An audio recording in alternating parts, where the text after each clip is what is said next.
have ramen. Ramen. Yes, you do. Good evening, ladies and gentlemen, and welcome to tonight's episode of Trademark's Trainwreck, a show featured on Celestia Radio, all fandom, all the time. With me here tonight is Random Greymane. Ramen is tasty. Tasty, my precious. And also Sherlock. If you got that from the dining car, I can guarantee you that's probably the generic brand version of the stuff you get at the grocery stores that you just pour hot water over, which means you're probably going to die in like 5 years just from that alone. Oh no, we're like Jurassic Park here on the Trainwreck. We spare no expense. I mean, it worked pretty well for them, didn't it? Yeah, absolutely. No expense spared. Until it didn't. So, how's your week been, boys? Well, trials. Yeah. Tribulations. No, just trials. Actual legal cases and shit like that. No, Yeah. I'm having tribulations. Oh, okay. Meanwhile, I'm just like, meh. I'm on a... Meh. The biggest thing that's happened to me is I'm hyper fixated on Warhammer again, because that's what I do. What a shock! It's between Warhammer. It's between Warhammer and Transformers. It really is. I'm so surprised. Well, actually, we should tell our audience something kind of interesting. I guess you could call this kind of a train wreck. When we watched it, well, it was a train wreck for the people involved. So this week, this entire month, Trademark, QD, Fangirl, myself, and Greymane, when he gets the chance to do movies, and we're watching as many Halloween and horror movies as we possibly can get our hands on. Trade's pick was a couple days ago, and he decided to pick The Exorcist 3. Which I never watched Exorcist 3. I watched Exorcist 1 and 2, thought 2 sucked, and then just never got around to watching 3. Yeah. To my detriment. So this was a new experience for me. Yeah. And Jesus Christ, what an experience as it was. Yeah, for context, I had seen The Exorcist 1 with the lads and Fanny at one point. I never saw 2. I've seen reviews of it, and yeah, it sucks.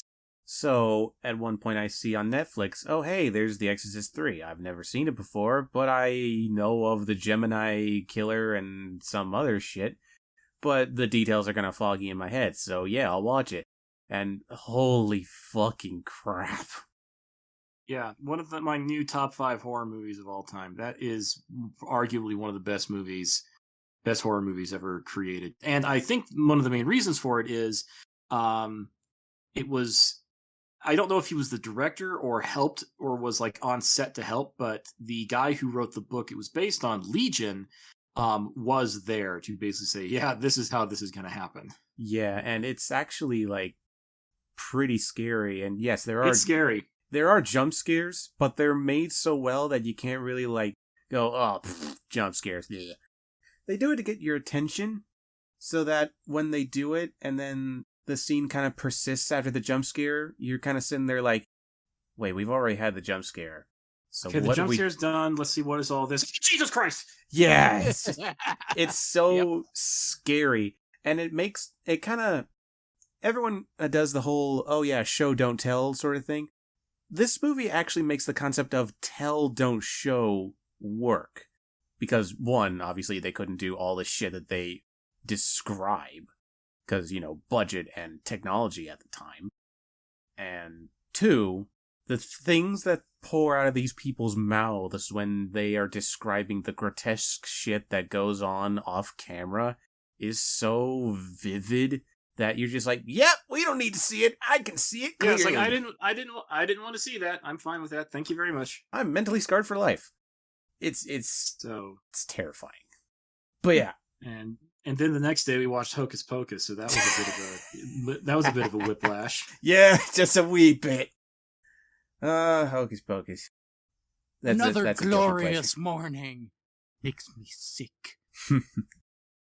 Such a silly movie, but it's a guilty pleasure. Yeah, I can't listen to that. I can't listen to Come Little Children anymore without thinking of Princess Luna, though. I can't either. No one can. Era 10 made a wonderful recording of that song, so that's I'm forever stuck with that version. So Mm-hmm.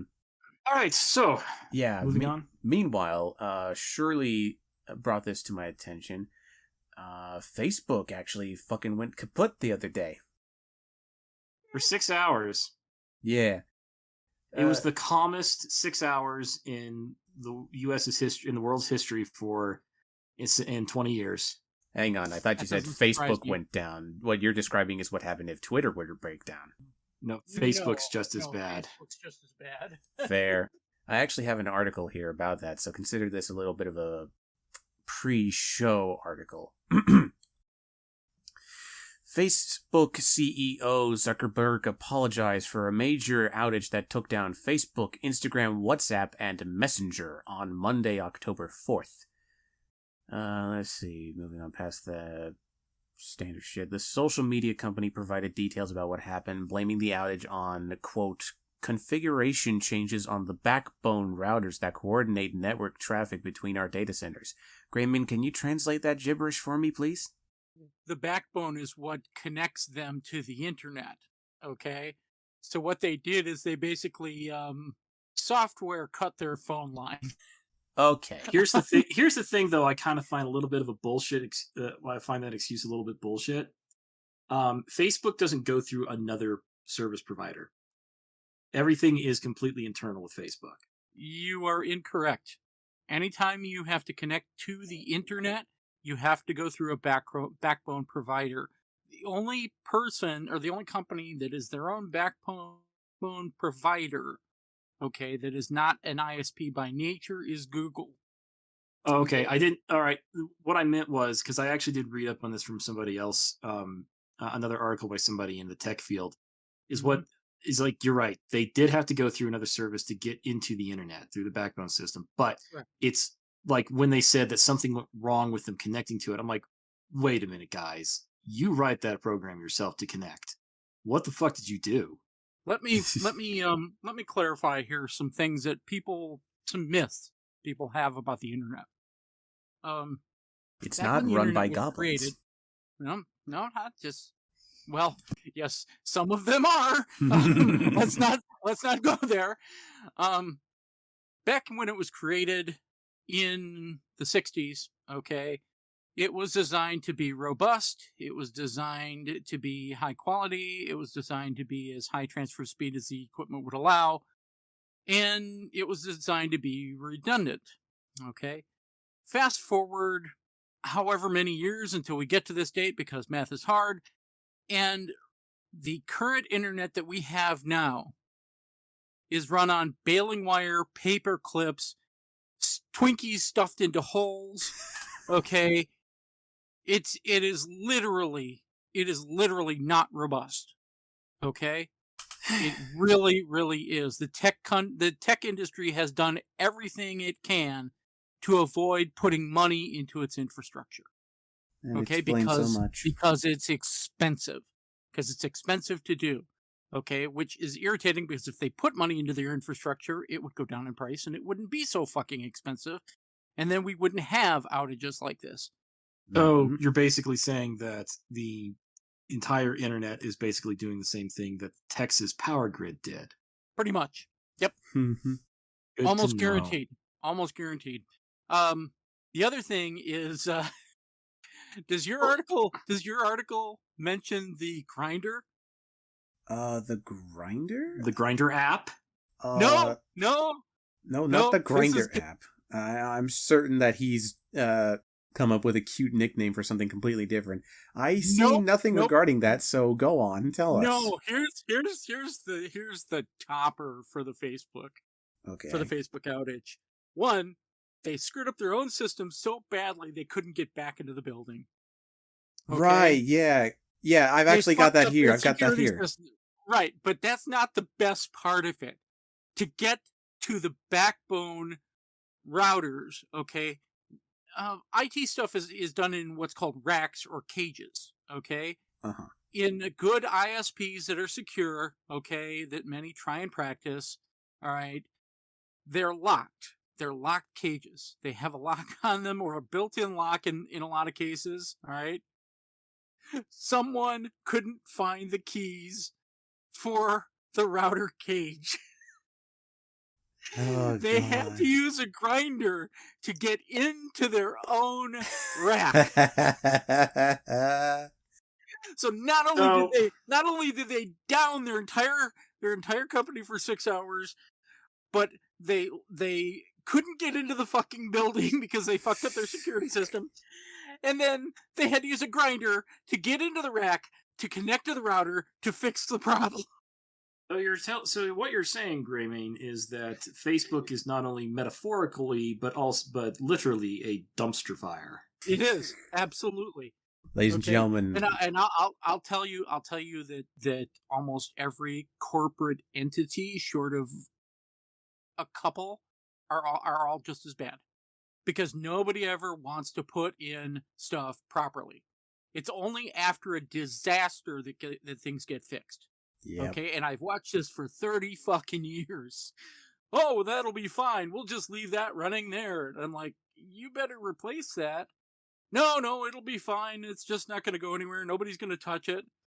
You know, month later, I guess like the thing that I found, the little snippet I found about this is that they weren't necessarily astounded that the server went down. They were astounded that it took them 6 hours to get back up. But I guess if because somebody lost the keys to their goddamn server room, then I guess that makes sense. Mm-hmm. It wasn't just that. Here's the thing. When you set up routers on the internet, it takes time to propagate the data changes. Okay? So when they fucked up their data, that propagated null or zero values, okay, for their records, okay, for their website. Okay, and that's why for a short period of time, very short, and I am so sad that I didn't have millions of dollars, they had a for sale sign for the Facebook domain. Okay, because the automated hosting service that hosts the Facebook domain said, oh, well, we can't get to this anymore, and we can't get to the routers, we can't get to the thing. All right, we're going to put up the for sale page. Okay. Wow. And that would have been epic. If I had the money, there were people that were bidding like $10 on it. Because it's a bidding system, because it's such a popular domain.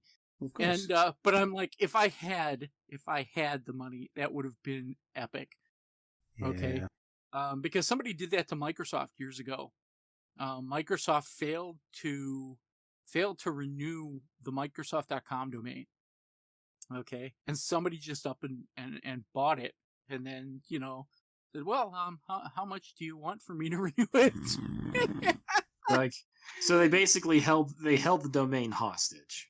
Yep. Yeah, but it was totally legal because Microsoft defaulted on it, and it was a defaulted service, so it was free for him to buy it.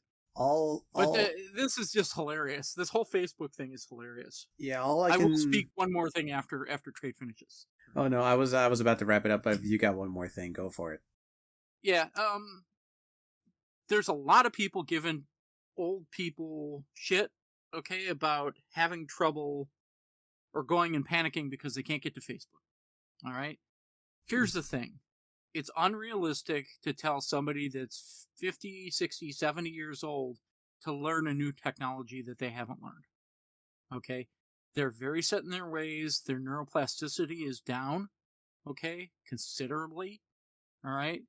So this is the only way that they have to keep track of people and to communicate with people. So all these people going, ha, ha, ha, boomers can't talk to their friends and their family. I'm like, no, stop it. You're being shits.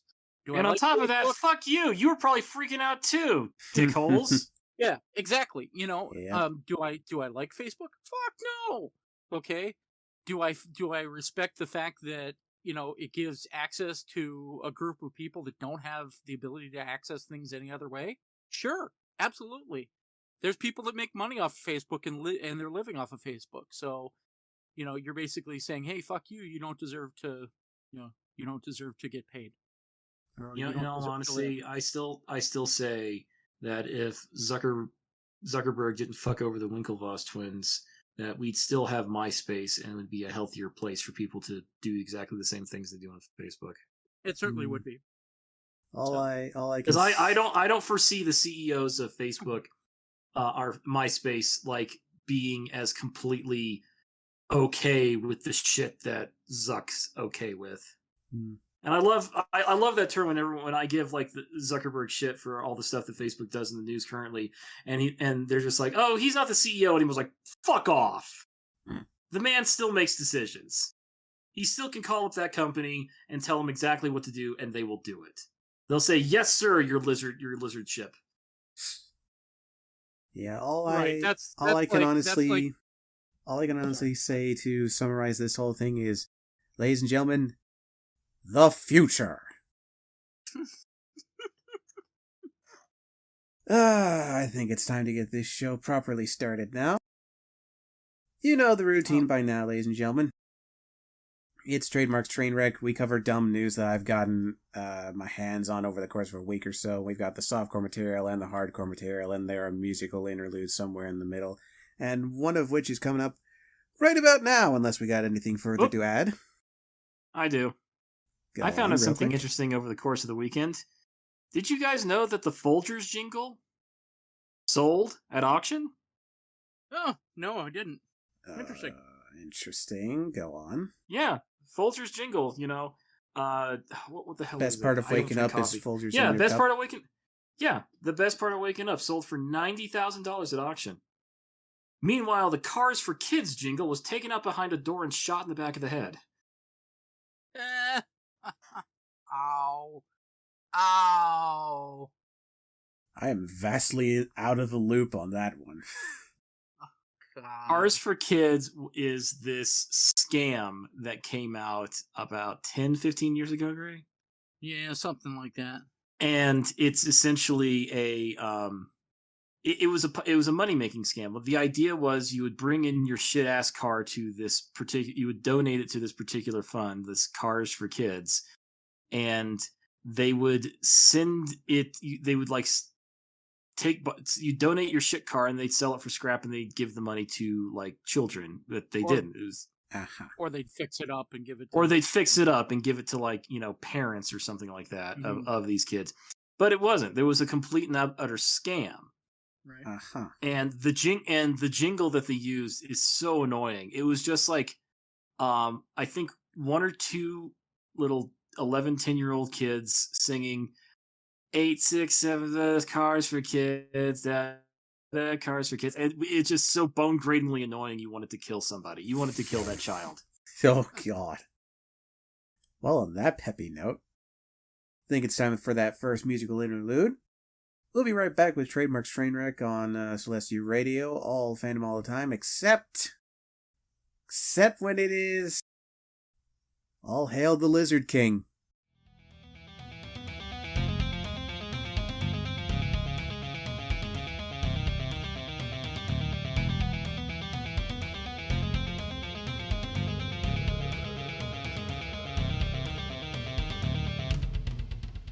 All I'm saying is that it is appropriately apt for William Shatner to go to space in a dick-shaped rocket.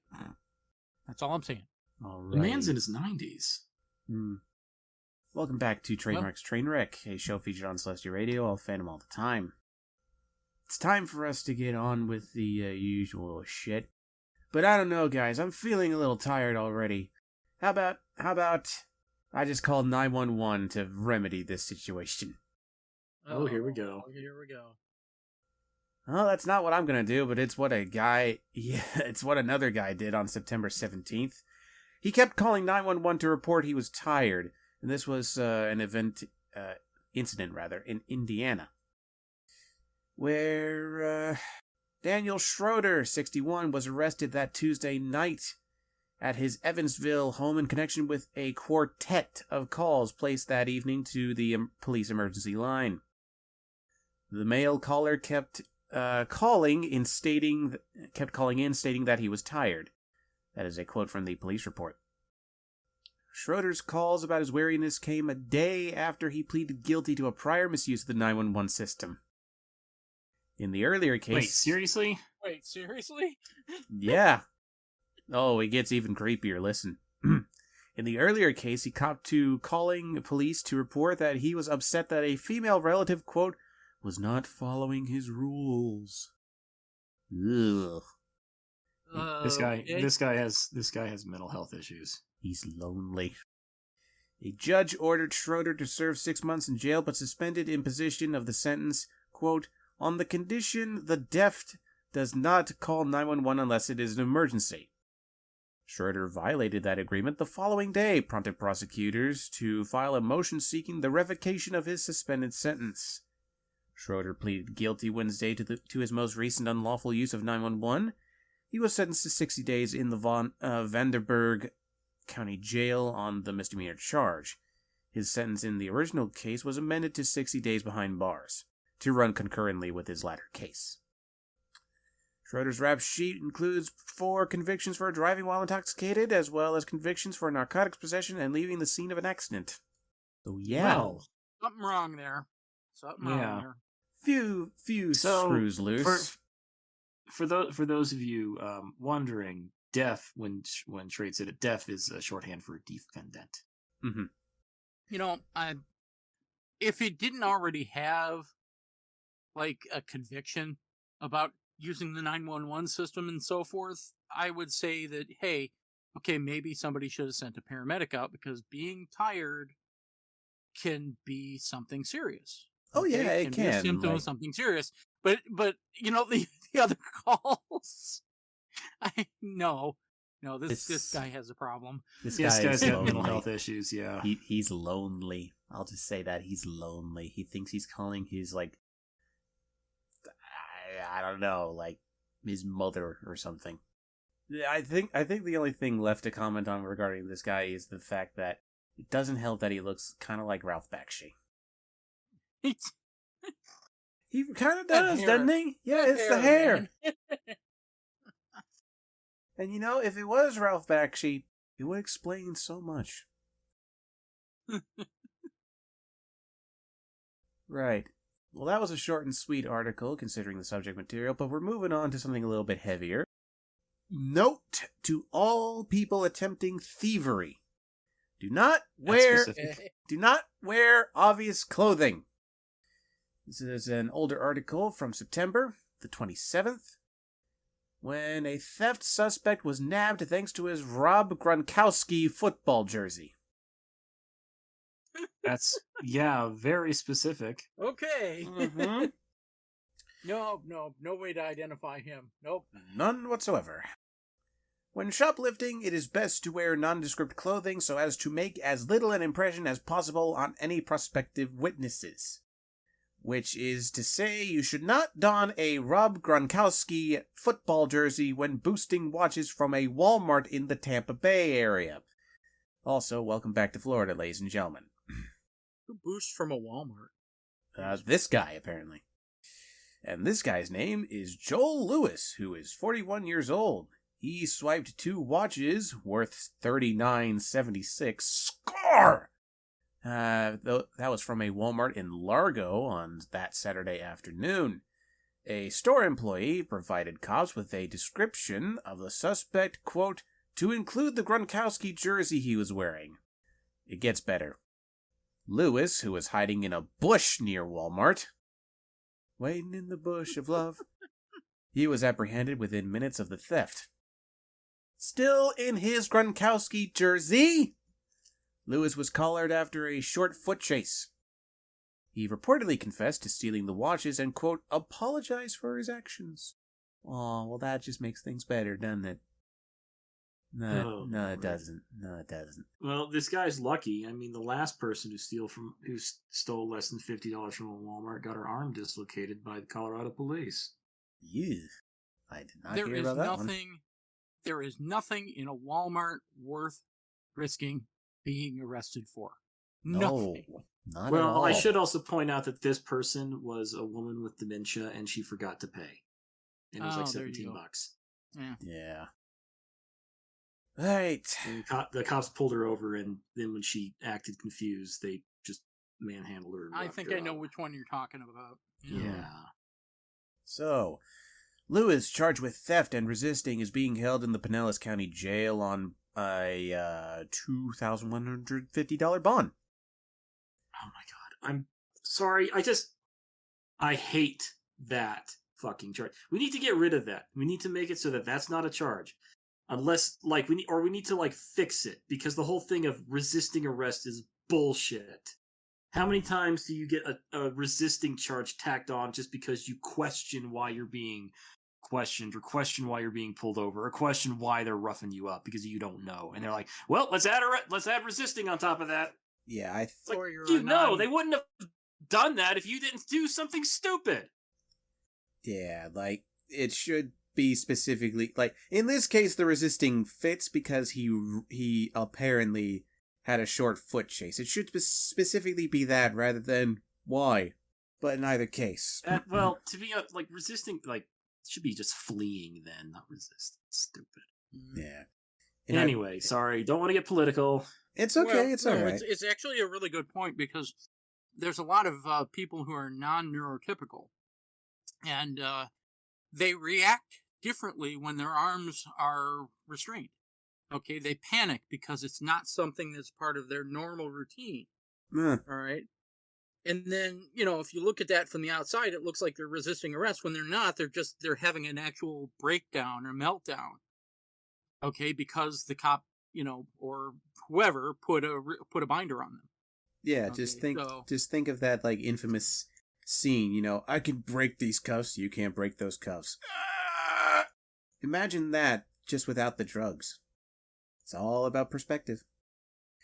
In either case, at the time of his arrest, Lewis was free on $2,500 bond in a pending felony battery case. He was arrested on the 20th for allegedly striking his girlfriend during an argument. And also, his lengthy rap sheet includes multiple convictions and state prison terms. And the rest of the article is just padding regarding Gronkowski. Thank you, the smoking gun. Now, the reason he couldn't break those cuffs is because he wasn't strong enough without the mask. Jesus. I will never, ever forgive that movie. That movie was so fucking stupid. I know we're supposed to suspend disbelief for superhero movies, but no. It's been a long time since I've watched that movie, but I can totally agree, considering how fucking weird that interpretation of Bane was.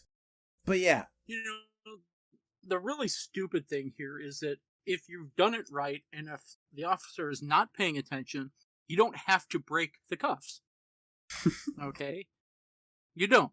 You clench your fists, and you keep them vertical while the officer is applying the cuffs or the zip ties, and this goes for kidnap victims as well. Okay? You clench your fists and you keep them vertical. Okay? And as long as you keep them clenched, they tighten up and they expand the space. Okay? That means that when those bonds are tightened, when you loosen your hands, you get space to work. Okay? And you can get your hands out of cuffs, out of zip ties, okay, out of a lot of things. All right? Most cops, however, kidnap victims should know this. People should know this just in case somebody jacks them. Though we would like to emphasize that we are not trying to give advice to future criminals. And cops will generally also if they're doing their job right, they'll set the cuffs at a distance to make sure they can't be slipped out around your wrists, and then they'll lock them in place so they can't get tighter and then cause severe nerve and muscular damage. Mm-hmm. But in all honesty, the only thing you need to get out of a standard pair of police handcuffs is a thin strip of metal like a bobby pin. Bobby pin. Paperclip is tough, but you're gonna have to twist it together. What else? Glass screwdriver will do it. While we saw in U.S. Marshals that they could use the frame of a pair of sunglasses if it was thin enough to get in between those teeth. Well, while you two are busy getting your anti-handcuff utility belt, we have someone joining us for the rest of the show. We have the fangirl with us now. I have seen into the depths of the multiverse. I think somebody's finished What If. Yes. So Fanny, just to catch you up, Fanny. Have not. Just to catch you up, Fanny, we've had 2 articles so far. We had a man who kept calling 911 to report that he was tired. I mean, that is an emergency. Not worthy of 911. Beforehand, though, he was lonely and he was upset that a female relative wasn't following his rules. Yeah, so... Yeah, none of those are reasons to call him. Yeah. And also, we just covered the theft suspect who was nabbed thanks to his Rob Gronkowski football jersey. So, obvious clothing, which made him a target. Yes, the rogue wore a red hood. Yeah. I think it was more like a bard was trying to be a rogue for a day and forgot to take off their flamboyant clothing. You know what? That works too. That works too. So, we have one more softcore article for tonight. Oh man, this one here, this is just all kinds of fucking stupid. Oh no. Oh fucking no. October 1st, 2021. Note to all drug users who want to stay under the radar. Please crop out your meth in photos posted to Facebook. I am sharing the aforementioned picture with my co-host now. Can you spot the meth? Oh my god. They were doing a catalytic converter unboxing.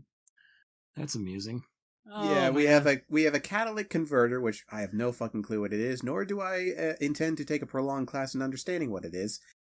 But in the top right corner of the photo, I don't know if you can see it, it's very hard to notice. It's very hard to spot up there. It's very subtle. Very subtle. We have. I mean, if they had left the needle out of there, they could have claimed that could have been anything. Yeah, we have a fucking baggie of meth, a spoon, and a syringe. The only thing that's missing is a fucking lighter and a pipe. Well, I mean, to be honest, a TWG catalytic converter, about $100. It's pretty good. It's pretty good for the price. You know what? That's a generic model OBD2, so it's probably just fine. And $100 is not bad for a catalytic converter. No, not at all. Well, let's get to the article proper, shall we? James Kurtz needs to work on his photo composition. The Missouri man, 38, sought this week to sell new catalytic converters via a post on the Facebook Marketplace. Although he, alongside the photo of the boxed Autopods, my mouse just stopped working. Let's try that one again.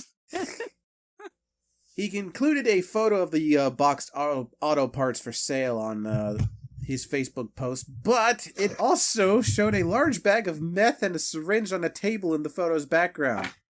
After a Facebook user tipped cops to the photo, investigators that Wednesday searched Kurtz's residence in Reed Springs, a city outside Branson. They then seized meth and a .38 caliber Taurus pistol, which he is barred from possessing due to a prior felony conviction. During police questioning, Kurtz said that he was unaware that the meth and syringe were in the Facebook photo. No shit. Oh, really? You don't say.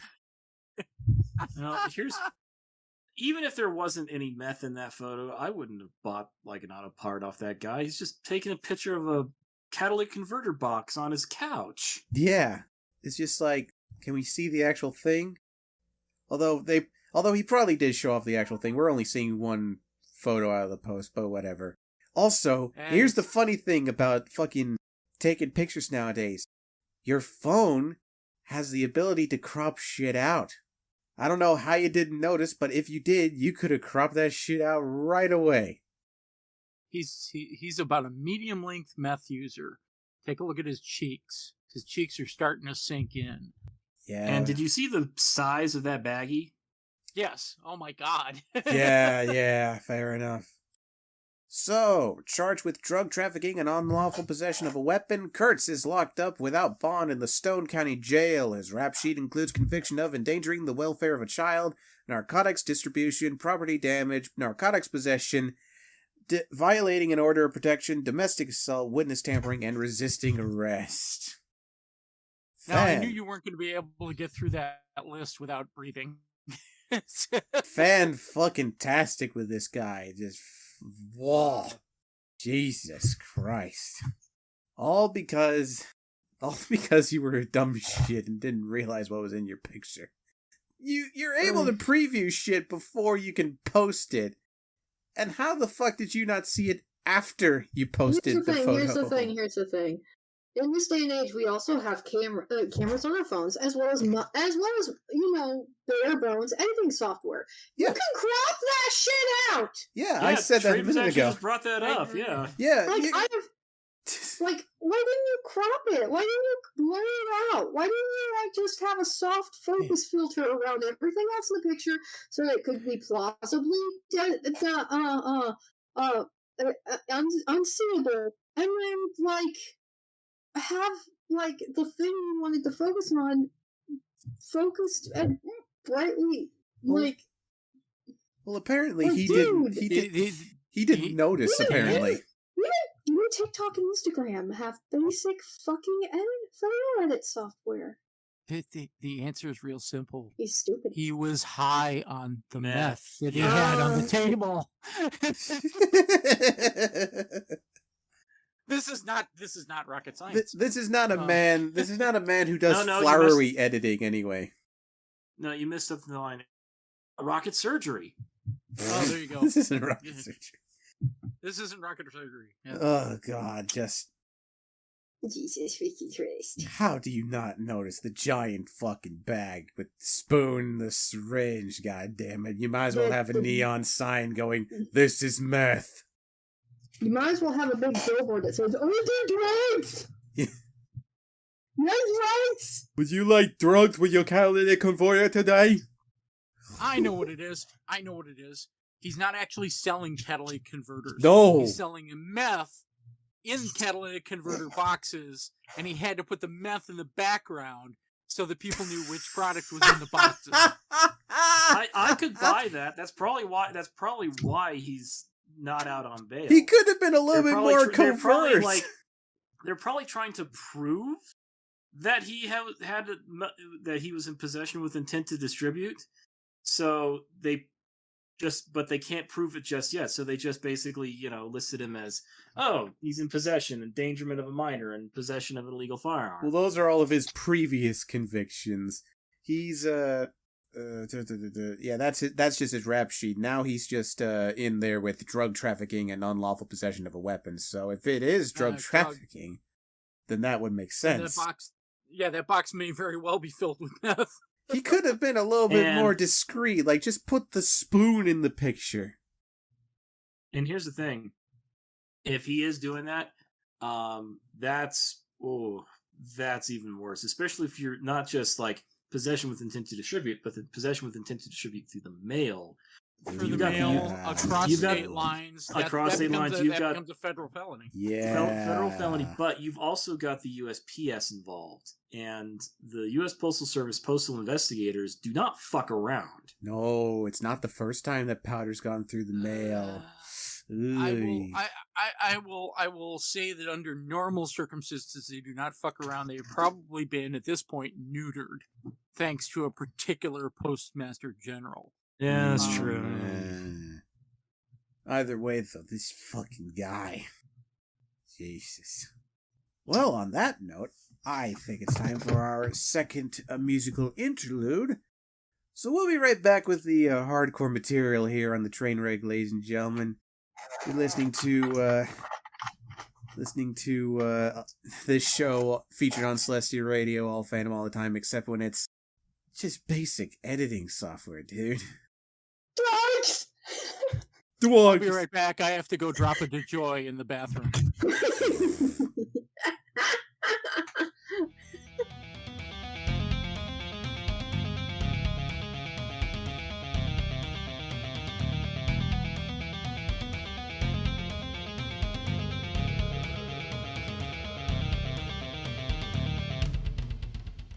hope William Shatner knows that there aren't any green girls in space.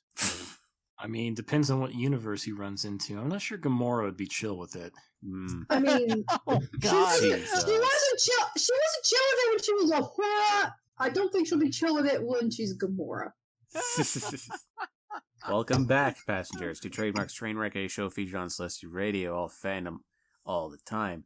It is time to start the hardcore material, and where better to start than crazy naked woman in a car. We in Florida. How many times are we going to do this one? To answer, Wait, how many times are they going to do this one? To answer both of your questions, addressing you first, Shirley. Yes, we're in Florida. Addressing you, yeah. Greymane, as many times as it's caught by somebody. This happened on September 27th, when a customer shopping for a used car discovered a naked woman pleasuring herself in the rear seat of a 2010 Jeep Wrangler parked outside a Florida auto dealership.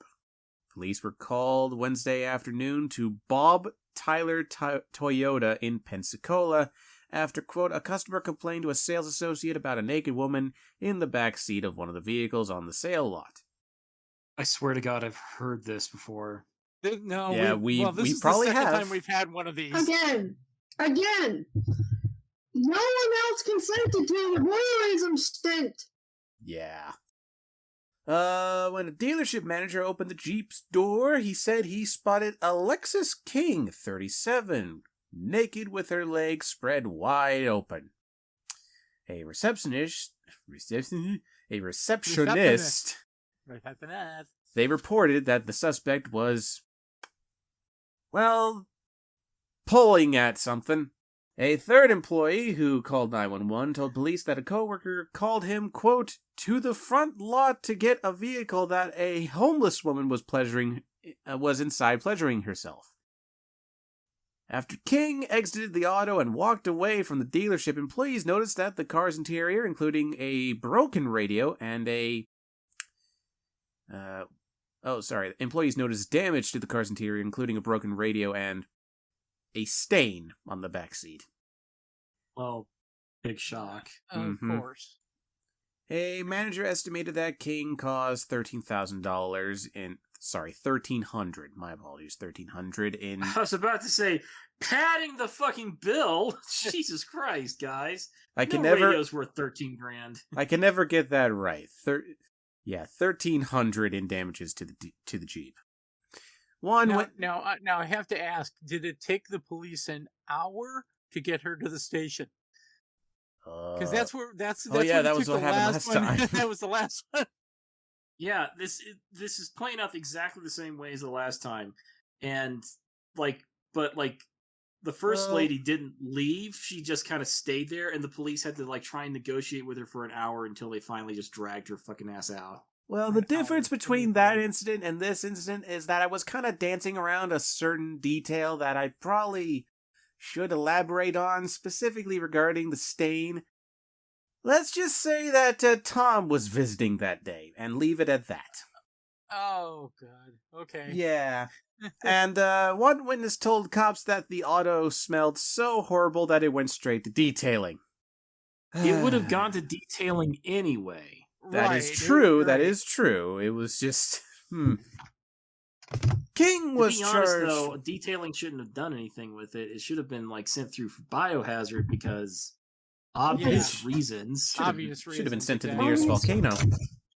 No, so you think y'all can thank me for this because I do watch crime scene cleanup. Oh yeah.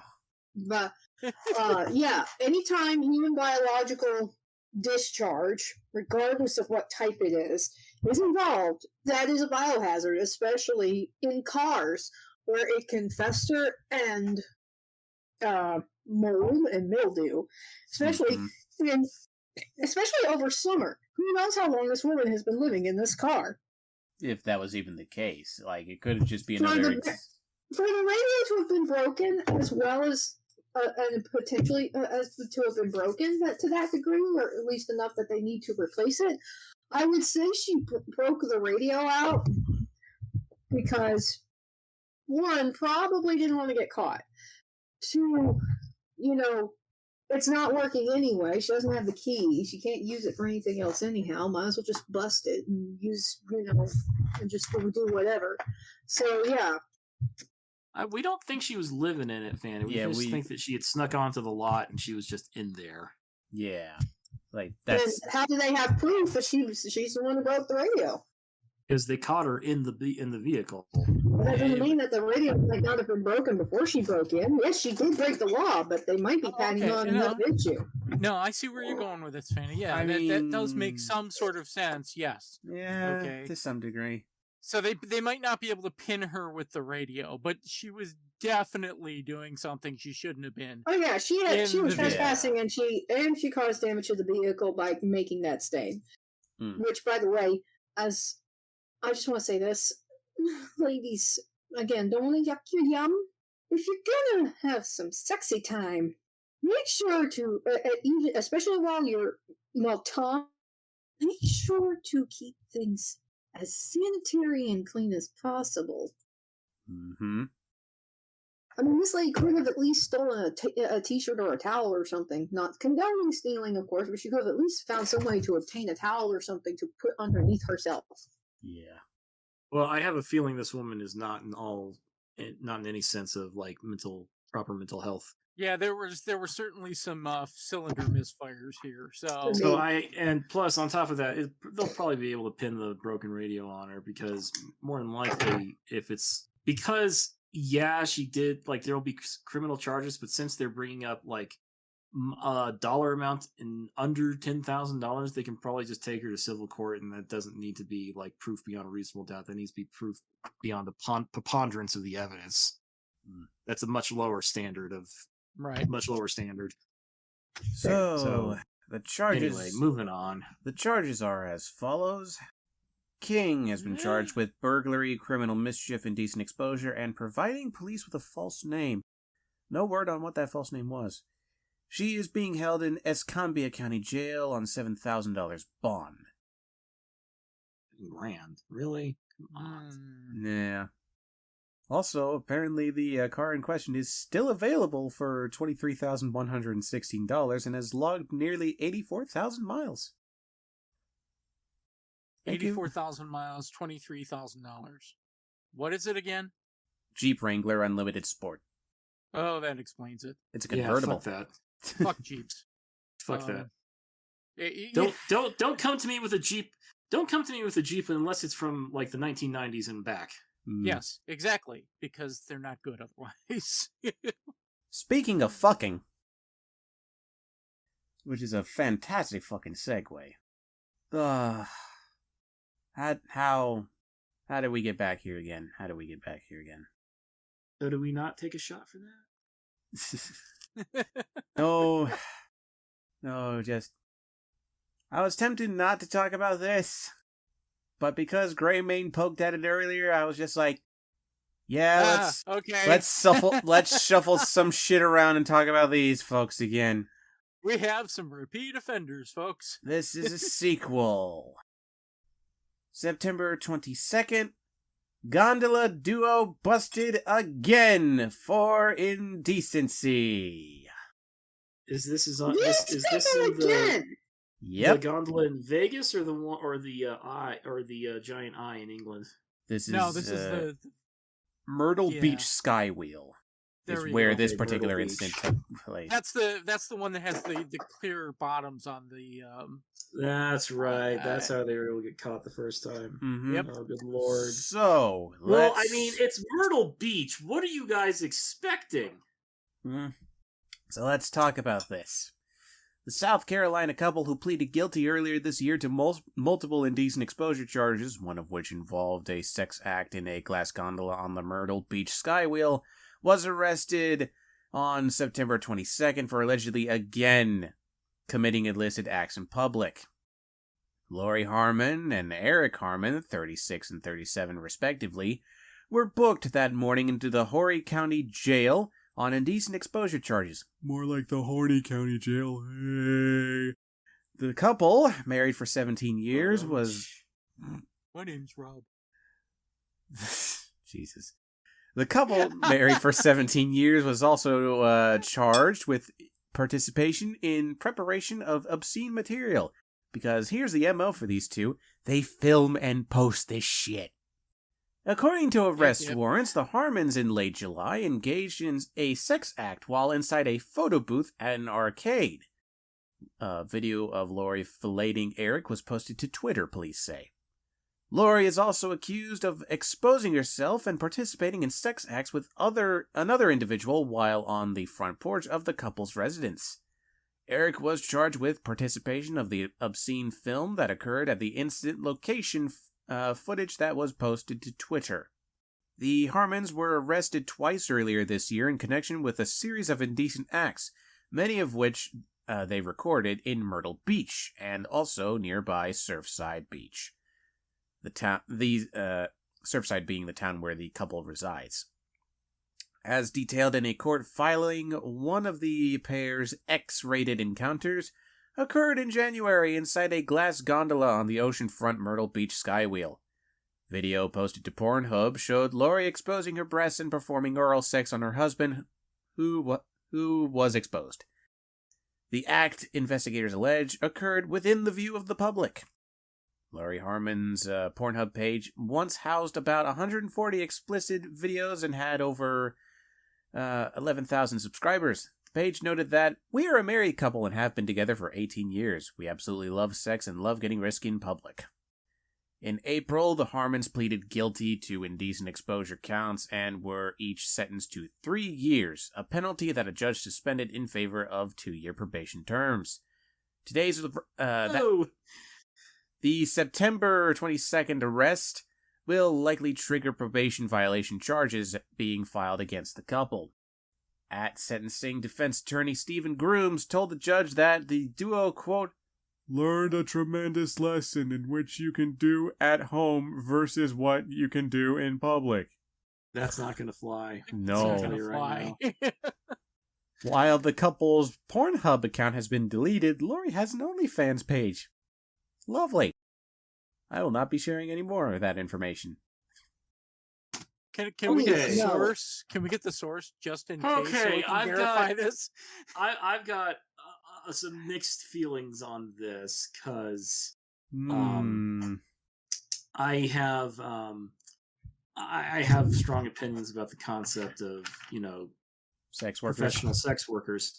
However, doing this whole and I also don't kink shame most of the time. Of course not. However, I also don't think it's appropriate to do this kind of stuff where children could see you. But I also kind of feel like I also kind of want to ask who caught them? Like the first time, like I was about to give them shit for like posting this on Twitter, but I'm like, no, they have an OnlyFans account and a Pornhub account. And that's where they got caught.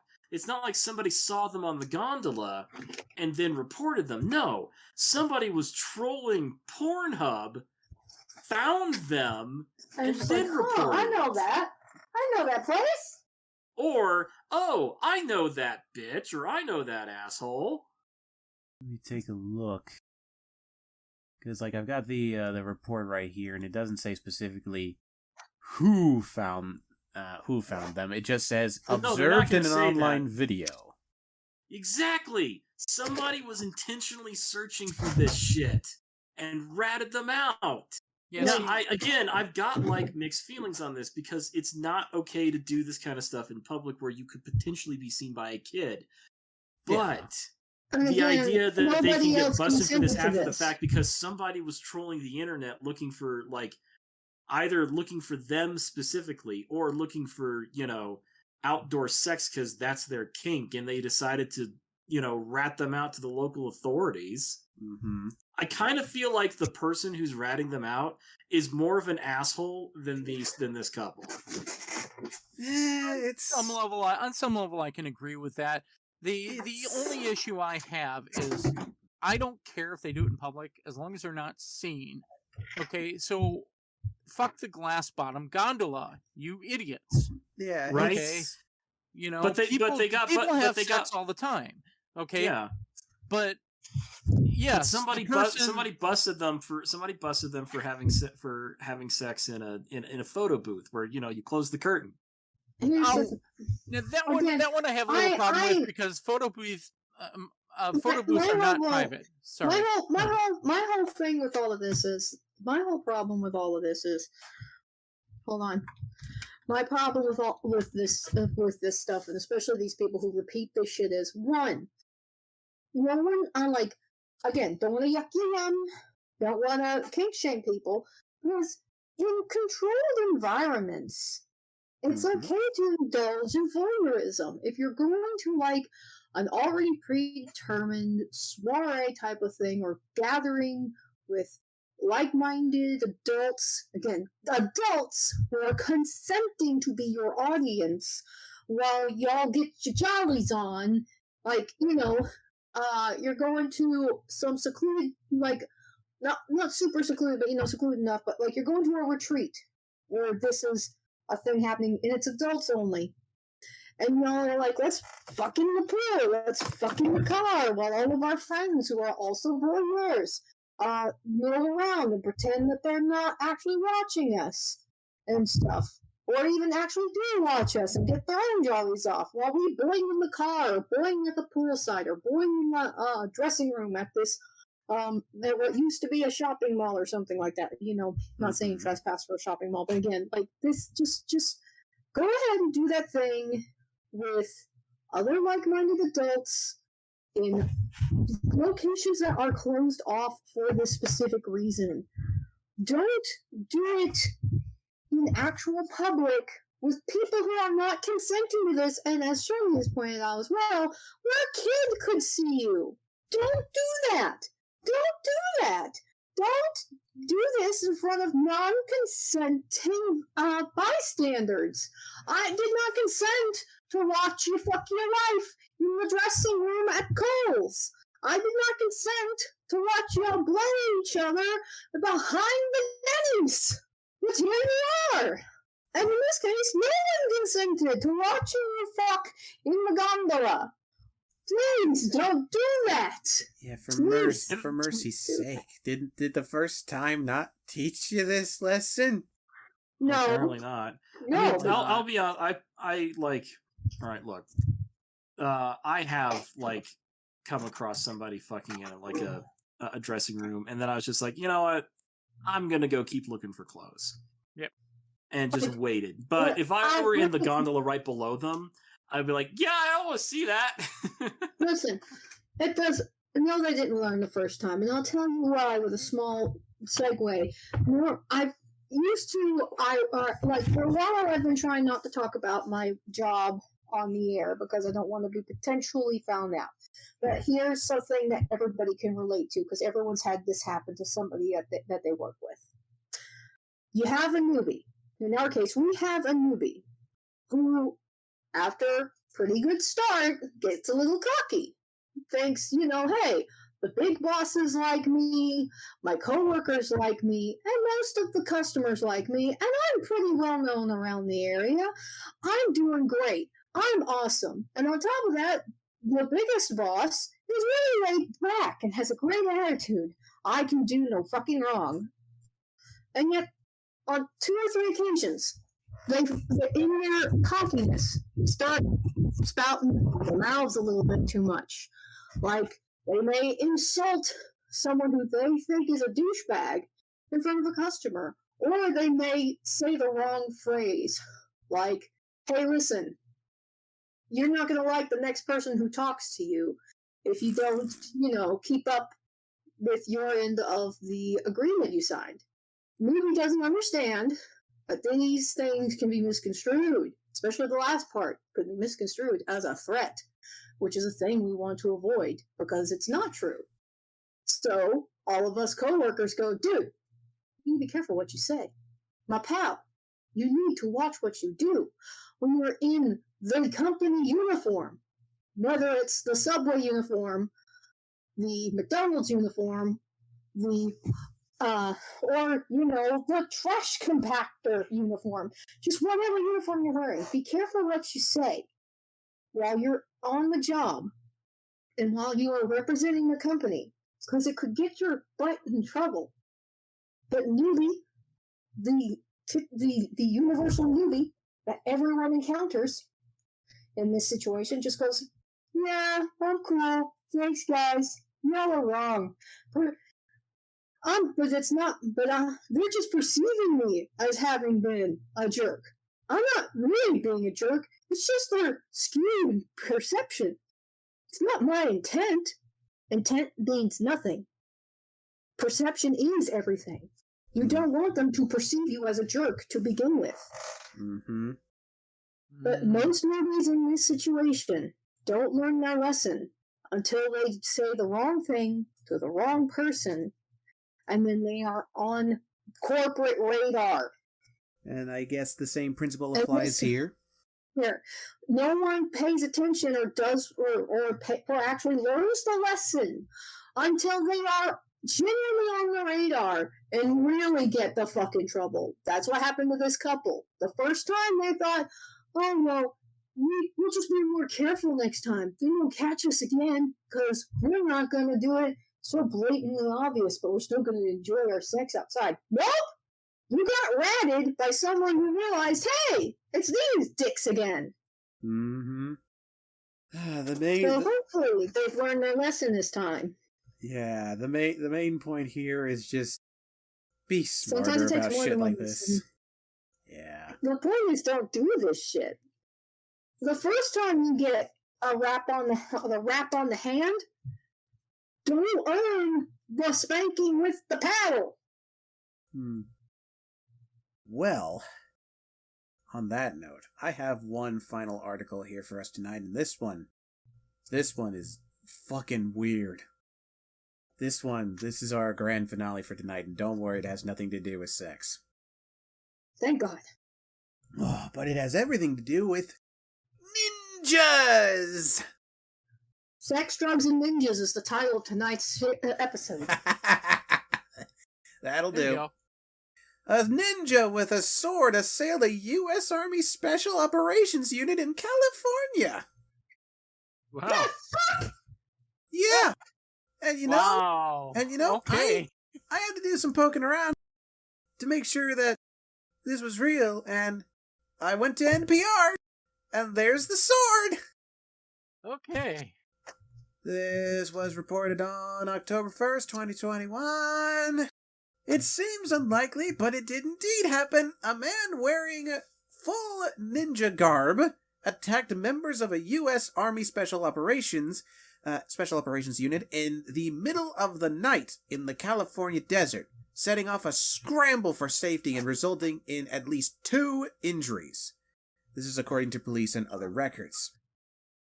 The incident occurred this occurred a little after 1 a.m. on September 18th when authorities in Ridgecrest, California, got word of a sword-wielding man dressed as a ninja on the loose in the Inyokern Airport in Kern County, north of Los Angeles.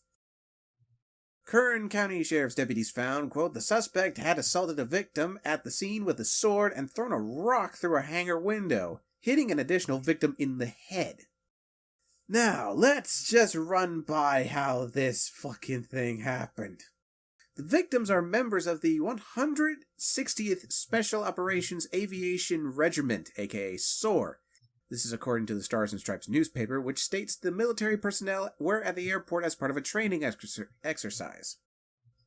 The incident report quickly drew attention after it was posted on Instagram. It describes how a staff sergeant was smoking a late-night cigarette near an airport hangar when, quote, an unknown person wearing full ninja garb approached him with a question. Do you know who I am? The man asked. The sergeant said he did not. Do you know where my family is? The man asked. When the sergeant said he did not know, the person in ninja garb began to slash at him with a katana sword, the report states, adding that the sergeant's leg and phone were struck. The sergeant ran, jumped a fence, and reached a building where he joined others from his company. As he and a captain locked the doors and called 911, the assailant kicked and punched the doors and windows, according to the report, which has redacted the service members' names. The Ridgecrest Police Department's blotter entry from that night says a report came in at 1:19 a.m. of a suspect in a ninja outfit, complete with a sword, at the Inyokurn Airport. The Inyokurn Airport, Jesus. The report cited at least one victim. More than 20 minutes after the initial contact, the blotter says a 911 call came in from someone at the airport saying 26 Special Operations military members were, quote, hunkered down in a hangar wondering where help is. Oh, It gets better. This does not make our servicemen and women look good. No. Guys, you're from the Yes, Special Operations Aviation Regiment. You're special ops! She's ready to take this dude down! It gets better. Hang on a second. I'm going to look him up real quick. Well, while you do, let me just continue with the encounter between the ninja and the police. Police officers located the ninja suspect on a nearby road, but the man, quote, refused to follow orders and brandished the sword at deputies, the sheriff's office said. Projectile rounds were used, but were ineffective it added. Instead, the man ran. When deputies used a taser on him, he dropped the sword and deputies were able to take him into custody. He was identified as Gino Rivera, 35. Rivera was arrested for attempted homicide, assault with a deadly weapon, brandishing a weapon with intent to resist or prevent arrest, along with vandalism and obstructing or delaying a peace officer in performance of their duties. Both the sergeant and the captain required stitches for their wounds, but were cleared to return for duty. And I just looked him up. The 160th SOAR is a airborne army regiment, and they're basically they're helicopter pilots. Yeah, they basically use helicopters to insert Navy SEAL teams and other special operators, Okay, so mainly through helicopters. They're not ground troops then. And No, They're not they're- ground troops. probably- I'm that's sure why they're all trained in hand-to-hand combat. But when you got a guy who seriously is not mentally well waving around a sword, I would also say, yeah, let's wait for the. Let's run away and go call the cops. Yeah, And like plus, they were at a civilian airbase for training. They would not have been armed. no. However, they should have had MPs on site.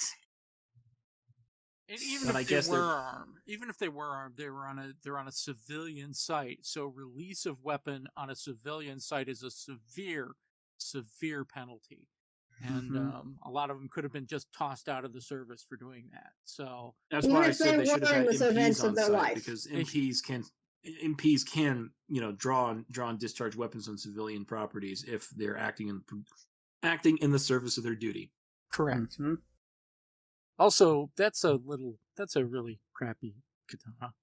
It is chipped to hell at the front. If that is No, supposed to be. it's not. It's buried in the sand. Oh, there okay. we go. I was There we about go. to say. I'm looking at it, I'm like, what is wrong Looked with like- that blade? Looked like It's buried in the fucking. sand, yeah. Looked like fucking Kenpachi Zeraki's sword. Even so, still, like, oh god, just the hell. I'm curious to find out what Yeah. was up with this guy. Yeah. I don't think it was drugs because of what he did. He just rolls up to the scene like Inigo. What's his name? Inigo Montoya. Inigo Montoya. And then Inigo Montoya. Where yes. do you Like, know who I my name am? is Inigo Do you know? Montoya. Do you know where my family is? Prepare to die. Like, dude, who took your family? Yeah. What is this? What? How did I we don't get know. here? Why All right, are he you in the wasn't. middle I of can say saying he your wasn't revenge on story? drugs, but he definitely is mentally ill. Again, when did Yeah, you there's get into the something middle wrong of here. somebody's revenge story? Yeah, like. what He's either in- mentally ill or he's suffered enough loss that he doesn't care. And while that might or may or may not still be mentally ill, it's One thing's for sure. I don't think he's mentally ill. I think it's more the latter case that he suffered some form of loss. And he has some form of grudge with, if not the military in general, it's authority figures in general. And And he just found someone at random to vent this on. he planned this. He put on full ninja garb, which may I remind you all, unless he went to fucking Spirit Halloween, that shit is black. Straight black. You know, to blend in with the night, which is when this happened. Traditionally, it's actually either dark blue or green. Either way, it blends in with the dark, which is when this happened. So, this took thought. This took planning, unless he just went, you know what, fuck it, tonight, Michael, I'm going to be a ninja. Yeah, no, this sort of shit never happens that way. This kind of reminds me of another incident in LA that took place 20-something years ago in the 90s, where this guy dressed up as Blade, complete with the katana, had a standoff with the police in downtown LA, and they did everything. They tased him, wouldn't go down. They maced him and pepperballed him. He shrugged it off. They had to fire hose this man and then pin his katana with a fire truck ladder, and then they rushed in to get him. And this man was huge. Again, are you sure it wasn't the actual Blade? Yeah, I know, right? I mean, you've told us before, Shirley, that apparently Constantine is somewhere in the world, the actual real world. So maybe this was the actual Blade. Did they legit just take down a vampire? I mean, apparently, according to some cultures, vampires are weak against running water. So of course, get the fire truck. Yes.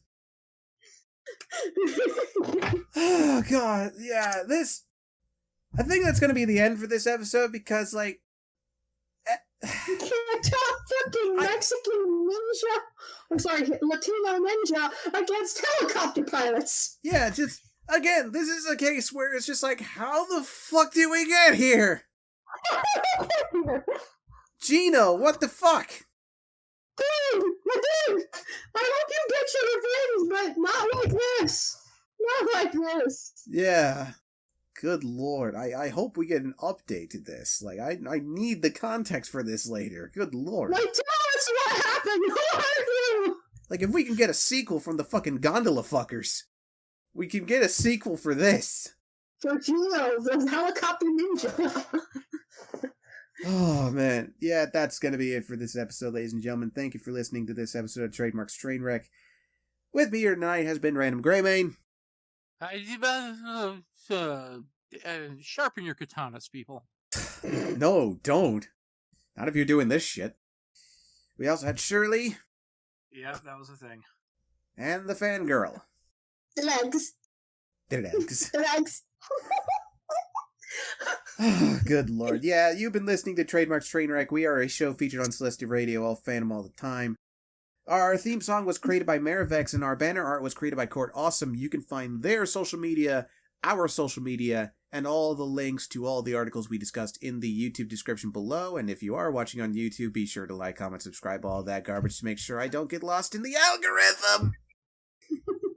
And as always, Algorithms. My name is Trademark, and good night. Legs. Oh, good Christ.